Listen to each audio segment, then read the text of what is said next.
അപ്പോൾ 28th IFFK എന്ന ഞാൻ കാണുന്ന ഇന്നത്തെ രണ്ടാമത്തെ പടമാണ് വെസ് ആൻഡർസൺ സംവിധാനം ചെയ്ത ആസ്ട്രോയിഡ് സിറ്റി എന്ന് പറഞ്ഞ സിനിമ.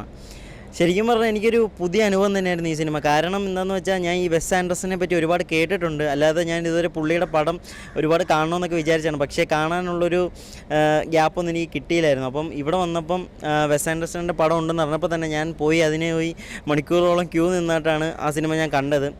നമ്മുടെ ഏരീസ് പ്ലക്സിലെ ഓടി വണ്ണിൽ നിന്നാണ് ഞാൻ ഈ സിനിമ കണ്ടത്. ശരിക്കും പറഞ്ഞാൽ ഒരു ഗംഭീര എക്സ്പീരിയൻസ് തന്നെയായിരുന്നു ഈ സിനിമ.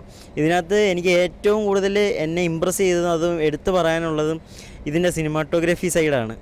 ഞാൻ ജീവിതത്തിൽ കണ്ടതിൽ തന്നെ നമുക്ക് ചില സിനിമകൾ കാണുമല്ലോ, നമുക്ക് എന്നും ഓർത്ത് വെക്കാൻ പറ്റുന്ന, അല്ലെങ്കിൽ ആരെടുത്തും മറ്റൊരാൾക്ക് സജസ്റ്റ് ചെയ്ത് കൊടുക്കാൻ പറ്റുന്ന ഒരു സിനിമ പോലെ എനിക്ക് എന്നും മനസ്സിൽ പതിഞ്ഞൊരു സിനിമയായിരുന്നു വെസ് ആൻഡർസൻ്റെ ആസ്ട്രോയിഡ് സിറ്റി എന്ന് പറഞ്ഞ ഈ സിനിമ.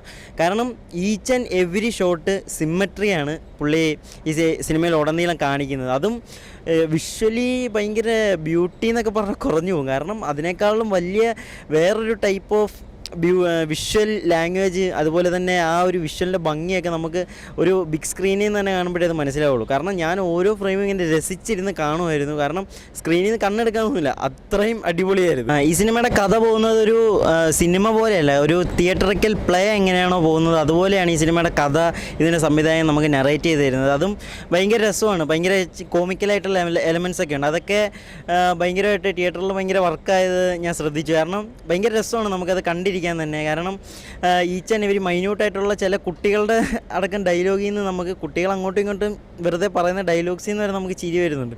അപ്പം അത് അത്രയ്ക്കും അടിപൊളിയായിട്ട് എടുക്കാൻ പുള്ളി മാക്സിമം പുള്ളി അടിപൊളിയായിട്ട് ചെയ്തിട്ടുണ്ട്.